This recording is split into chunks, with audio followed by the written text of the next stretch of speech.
Hello everyone, প্রগতি 365-এ তোমাদের সকলকে স্বাগত। আজকে আমি তোমাদের কাছে চলে এসেছি তোমাদের জন্য আবারও কিছু ইম্পর্টেন্ট জিকে নিয়ে। তো আজকে তোমাদের জন্য জিকে প্রস্তুতি পর্ব 74 পাবলিশ করা হচ্ছে। এর আগে অলরেডি 73টা এপিসোড তোমাদের জন্য দেওয়া হয়ে গেছে।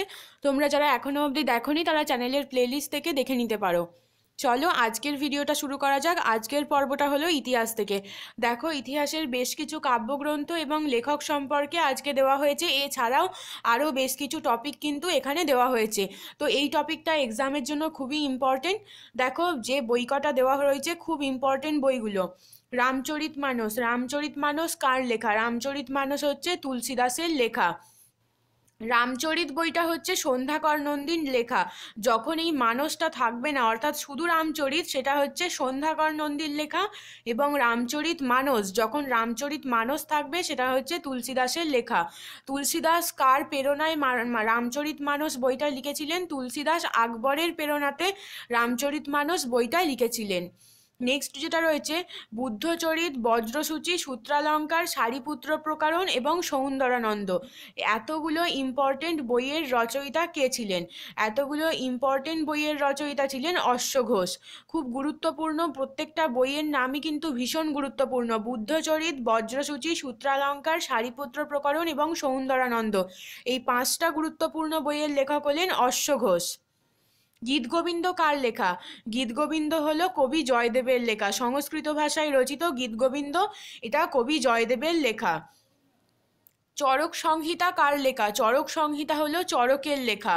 সুশ্রুত সংহিতা কার লেখা? এটা হচ্ছে সুশ্রুতের লেখা। তো এই দুটো বইয়ের নামের সঙ্গে লেখকের নামের মিল রয়েছে, তাই জন্য এই দুটো বই মনে রাখা খুবই সোজা। নেক্সট যেটা আসবো, কামসূত্র কার লেখা? কামসূত্র হচ্ছে বাৎসায়নের লেখা। মুদ্রা রাক্ষস এবং দেবী চন্দ্রগুপ্তম, এই দুটো গুরুত্বপূর্ণ বই কার লেখা? বিশাখ দত্তের লেখা বই হচ্ছে মুদ্রা রাক্ষস এবং দেবী চন্দ্রগুপ্তম। অর্থশাস্ত্র কার লেখা? অর্থশাস্ত্র হচ্ছে চাণক্য বা বিষ্ণুগুপ্তের লেখা। তো আরও একটা নাম জেনে রাখো, কৌটিল্য। কৌটিল্য বা চাণক্য বা বিষ্ণুগুপ্তের লেখা বই হচ্ছে অর্থশাস্ত্র। অর্থশাস্ত্র কার সময়ে লেখা হয়? মৌর্য সম্রাট চন্দ্রগুপ্ত মৌর্যের সময়ে লেখা হয় অর্থশাস্ত্র। অর্থশাস্ত্রের মধ্যে রাজনীতি নিয়ে আলোচনা করা হয়েছে এবং মৌর্য সাম্রাজ্যের সম্পর্কেও কিন্তু অনেক কিছু জানা যায় কৌটিল্যের অর্থশাস্ত্র থেকে।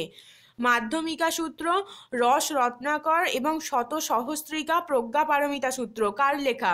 এতগুলো গুরুত্বপূর্ণ বইয়ের লেখক হচ্ছেন নাগার্জুন। নাগার্জুন লিখেছেন মাধ্যমিকা সূত্র, প্রজ্ঞা পারমিতা সূত্র, রসরত্নাকর এবং শত সহস্রিকা প্রজ্ঞা পারমিতা, এই বইগুলোর লেখক হলেন নাগার্জুন। শব্দকোষ কার লেখা? শব্দকোষ হচ্ছে অমর সিংহের লেখা। খুব গুরুত্বপূর্ণ, প্রত্যেকটা বই একদম বাছাই করা ইম্পর্টেন্ট বইগুলোই আজকে দেওয়া হয়েছে, ভীষণ ইম্পর্টেন্ট। কথা শরীর সাগর কার লেখা? কথা শরীর সাগর হচ্ছে সোমদেব ভট্টের লেখা। নেক্সট যেটা রয়েছে, যুক্তি কল্পতরু কার লেখা? যুক্তি কল্পতরু হচ্ছে রাজা ভোজের লেখা। রোগ নিশ্চয়, এটা হচ্ছে মাধব করের লেখা। সিদ্ধান্ত শিরোমণি ভাস্করাচার্যের লেখা। বৃহৎ কথামঞ্জরি, গুরুত্বপূর্ণ বইয়ের নাম। বৃহৎ কথামঞ্জরি হচ্ছে ক্ষেমেন্দ্রের লেখা। কিরাতার্জুনীয়ম ভারবির লেখা। পঞ্চতন্ত্র বিষ্ণু শর্মা, অনেক পরীক্ষায় এসছে, আবারও আসতে পারে। কিরাতার্জুনীয়ম পঞ্চতন্ত্র, কিরাতার্জুনীয়ম হচ্ছে ভারবির লেখা এবং পঞ্চতন্ত্র হচ্ছে বিষ্ণু শর্মার লেখা। সূর্য সিদ্ধান্ত আর্য সিদ্ধান্ত কার লেখা?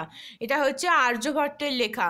বৃহৎ সংহিতা আর পঞ্চ সিদ্ধান্তিকা, এই দুটো বইয়ের লেখক হলেন বরাহমিহির। তো এগুলো গুলিয়ে যায়, তো এগুলো একটু ভালো করে খেয়াল রাখতে হবে। দশকুমার চরিত কার লেখা? দশকুমার চরিত হচ্ছে দণ্ডিনের লেখা। মাত্র বিলাস প্রহসন মহেন্দ্র বর্মনের লেখা। দানসাগর, অদ্ভুত সাগর, উত্তর সাগর হচ্ছে বল্লাল সেনের লেখা। তো এই 3টে বইয়ের নাম ধরে অনেক পরীক্ষায় কোশ্চেন এসছে। এই দানসাগর এবং অদ্ভুত সাগর কার লেখা? এই দুটো বইয়ের নাম বেশি আসে বল্লাল সেনের লেখা। বল্লাল সেন আরও একটা বিখ্যাত প্রথার প্রবর্তক ছিলেন, যেটা নিয়ে তার নামে কোয়েশ্চেন আসে। কে কৌলিন্য প্রথা প্রবর্তন করেছিলেন? তো আনসার হবে বল্লাল সেন। অনেক সময় আসে দানসাগর, অদ্ভুত সাগরের এই দুটো গ্রন্থের লেখক কে? আনসার হবে বল্লাল সেন।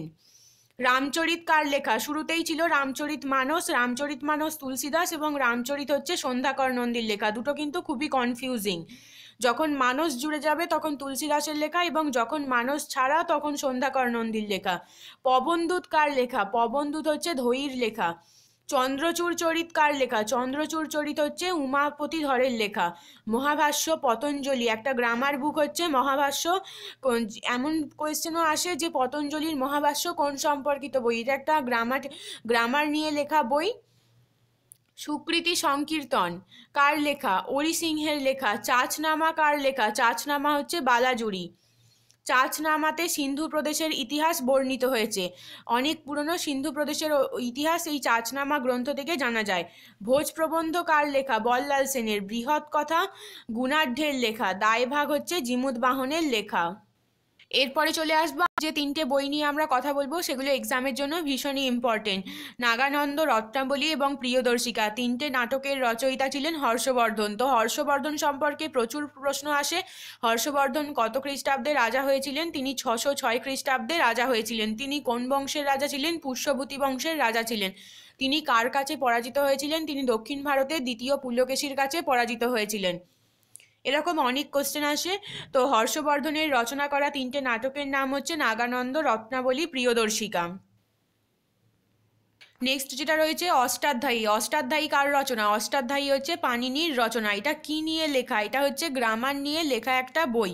এটাও খুবই গুরুত্বপূর্ণ, বারবার এসেছে, আবারও আসতে পারে এক্সামে, খুব ইম্পর্টেন্ট। মেঘদূত, কুমার সম্ভবম, মালবিকাগ্নিমিত্রম, অভিজ্ঞান শকুন্তলম, এই চারটে বইয়ের রচয়িতা হচ্ছেন মহাকবি কালিদাস। মহাকবি কালিদাস দ্বিতীয় চন্দ্রগুপ্তের রাজসভার সভাকবি ছিলেন। দ্বিতীয় চন্দ্রগুপ্তের অনেক রকম টাইটেল ছিল, সেগুলো হচ্ছে বিক্রমাদিত্য, সাহসাঙ্ক, এরকম অনেক টাইটেল ছিল। তার রাজসভার সভাকবি ছিলেন মহাকবি কালিদাস। তিনি এতগুলো বইয়ের রচয়িতা। মেঘদূত, কুমার সম্ভবম, মালবিকাগ্নিমিত্রম, অভিজ্ঞান শকুন্তলম, এতগুলো গুরুত্বপূর্ণ বইয়ের রচয়িতা হচ্ছেন মহাকবি কালিদাস। স্বপ্ন বাসবদত্তা কার রচনা? স্বপ্ন বাসবদত্তা হচ্ছে ভাসের রচনা। তো এখানে ব্যাস লেখা আছে, এরকমটা নয়। ভাসের রচনা বইয়ের নাম হচ্ছে স্বপ্ন বাসবদত্তা, ভাসের রচনা। নেক্সট যেটা রয়েছে প্রবন্ধ চিন্তামণি কার রচনা? এটা হচ্ছে মারতুঙ্গের রচনা। এরপরে জানবো বিদেশি পর্যটক সম্পর্কে। বিদেশি পর্যটক বহু কাল ধরে এদেশে এসেছিলেন।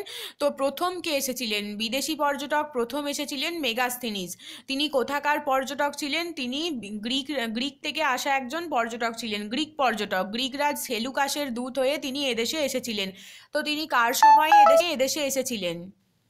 তিনি এদেশে এসেছিলেন মৌর্য সম্রাট চন্দ্রগুপ্ত মৌর্যের সময়ে। মৌর্য সম্রাট চন্দ্রগুপ্ত মৌর্যের সময়ে গ্রিক দূত মেগাস্থেনিস এদেশে আসেন। সেটা কত খ্রিস্টপূর্বাব্দ? যখন তিনি এদেশে এসেছিলেন 300 থেকে 305 খ্রিস্টাব্দ। তখন চন্দ্রগুপ্ত মৌর্যের শাসনকাল চলছে। 300 থেকে 305 খ্রিস্টাব্দের মধ্যে মেগাস্থেনিস এদেশে এসেছিলেন। ভারত ভ্রমণ করে তিনি কি লিখেছিলেন? কোন গ্রন্থ লিখেছিলেন? সেই বইটার নাম হচ্ছে ইন্ডিকা। ইন্ডিকা একটা খুব গুরুত্বপূর্ণ বই, এটা নিয়ে বারবার এক্সামে কোশ্চেন এসছে। ইন্ডিকা হচ্ছে মেগাস্থেনিসের লেখা একটা বই। তিনি চন্দ্রগুপ্ত মৌর্যের রাজত্বকালে এদেশে আসেন এবং সেই ইন্ডিকাতে চন্দ্রগুপ্ত মৌর্যের রাজত্বকাল সম্পর্কে ডিটেলস ডেসক্রিপশন পাওয়া যায়। এছাড়াও মেগাস্থেনিসের ভারত ভ্রমণের যাবতীয় তথ্য পাওয়া যায় এই ইন্ডিকা বইটার মধ্যে। নেক্সট যেটা জানবো সেটা হচ্ছে ফাহিয়েনের সম্পর্কে। ভারতবর্ষে এসেছিলেন ফাহিয়েন 399 থেকে 415 খ্রিস্টাব্দের মধ্যে। কার সময়ে এদেশে এসেছিলেন? দ্বিতীয় চন্দ্রগুপ্তের সময়ে এসেছিলেন। দ্বিতীয় চন্দ্রগুপ্তের টাইটেল আমি বললাম যে অনেকগুলো ছিল, বিক্রমাদিত্য, সাহসাঙ্ক, এই টাইটেলগুলো ধরেও এক্সামে কোশ্চেন আসে। তো দ্বিতীয় চন্দ্রগুপ্তের সময়তে এসেছিলেন ফাহিয়েন। তো তিনি কোথা থেকে এসেছিলেন? ফাহিয়েন এসেছিলেন চীন থেকে, অর্থাৎ তিনি একজন চীনা পর্যটক ছিলেন। আর তার ভারত ভ্রমণ করে যে বইটা তিনি লিখেছিলেন সেটার নাম হচ্ছে ফো কুয়ো কি। ফো কুয়ো কি হচ্ছে ফাহিয়েনের লেখা বই। তার যে ফো কুয়ো কি বইটা রয়েছে সেই সময়কার দ্বিতীয় চন্দ্রগুপ্তের রাজত্বকাল সম্পর্কিত যাবতীয় ডেসক্রিপশন পাওয়া যায়। এছাড়াও তার ভারত ভ্রমণের যাবতীয় অভিজ্ঞতা কিন্তু এই ফো কুয়ো কি বইয়ের মধ্যে লিপিবদ্ধ আছে। নেক্সট যেটা জানবো হিউয়েনসাং সম্পর্কে। বিদেশি পর্যটক একজন ছিলেন তিনি হিউয়েনসাং। তিনি কত খ্রিস্টাব্দে এসেছিলেন? 629 থেকে 645 খ্রিস্টাব্দের মধ্যে তিনি এদেশে আসেন। তিনি কার সময়ে এসেছিলেন? এখানে রয়েছে দ্বিতীয় চন্দ্রগুপ্ত, কিন্তু তিনি দ্বিতীয় চন্দ্রগুপ্তের সময়ে এদেশে আসেননি। তিনি এসেছিলেন হর্ষবর্ধনের সময়ে। হর্ষবর্ধনের সময়ে হিউয়েন সাং এদেশে আসেন। তো তিনিও একজন চীনা পর্যটক ছিলেন এবং তার রচিত গ্রন্থের নামটা এখানে ভুল লেখা রয়েছে। হিউয়েন সাং এর রচিত যে গ্রন্থটা সেটা হচ্ছে সি ইউ কি। হিউয়েন সাং এর রচনা করা গ্রন্থের নাম হচ্ছে সি ইউ কি। এগুলো আমি বলে দিচ্ছি কারেকশনগুলো, এগুলো একটুখানি প্লিজ মনে রেখো যে তিনি এসেছিলেন হর্ষবর্ধনের সময় এবং তার রচিত গ্রন্থের নাম হচ্ছে সি ইউ কি। তিনি 629 থেকে 645 খ্রিস্টাব্দের মধ্যে এদেশে এসেছিলেন এবং তিনি একজন চীনা পর্যটক ছিলেন।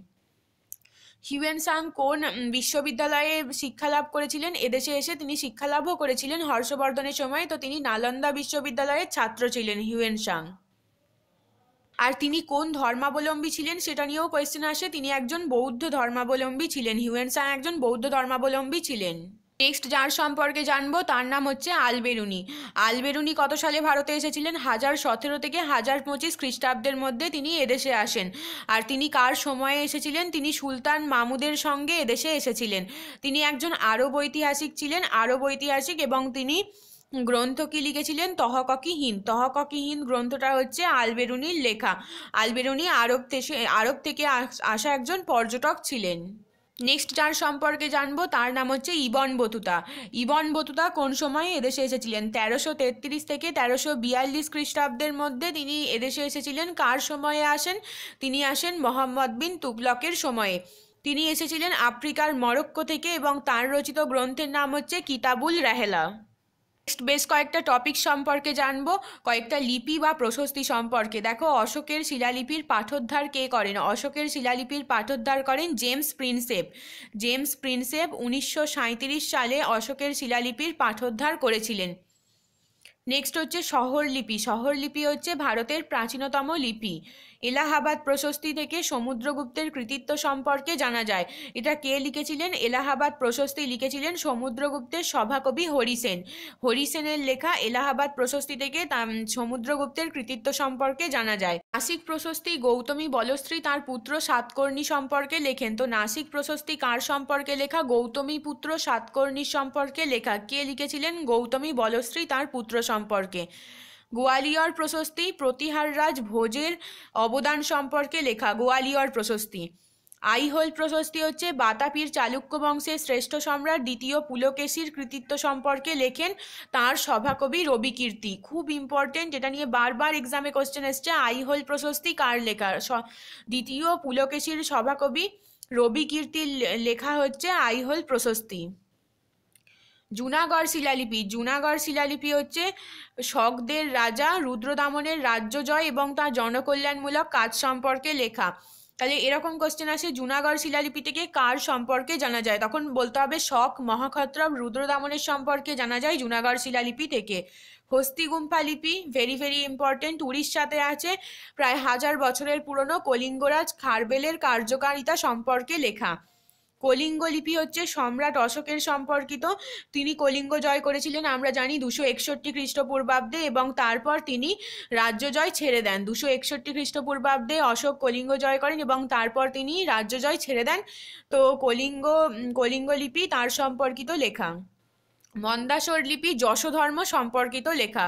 তো ফ্রেন্ডস একটুখানি চেষ্টা করলাম তোমাদেরকে হেল্প করার। যদি তোমাদের ভিডিওটা ভালো লাগে লাইক করে দাও, কমেন্টে মতামত জানাও এবং অবশ্যই প্রচুর পরিমাণে শেয়ার করো যাতে এই ভিডিওটা সবার জন্য হেল্পফুল হয়ে উঠতে পারে। শেষ অবধি দেখার জন্য অনেক অনেক ধন্যবাদ। তোমাদের জন্য পিডিএফ। তো ফ্রেন্ডস একটা ছোট্ট চেষ্টা করলাম তোমাদেরকে হেল্প করার। যদি তোমাদের ভিডিওটা ভালো লাগে লাইক করে দাও, কমেন্টে মতামত জানাও এবং অবশ্যই প্রচুর পরিমাণে শেয়ার করো যাতে সবার কাছে এই ভিডিওটা হেল্পফুল হয়ে উঠতে পারে। তোমাদের সুবিধার জন্য ডেসক্রিপশন বক্সে পিডিএফ লিঙ্কটা অ্যাড করে দিচ্ছি, চাইলেই তোমরা ডাউনলোড করে নিতে পারবে এবং পরেও রিভাইজ করতে পারবে। শেষ অবধি দেখার জন্য অনেক অনেক ধন্যবাদ।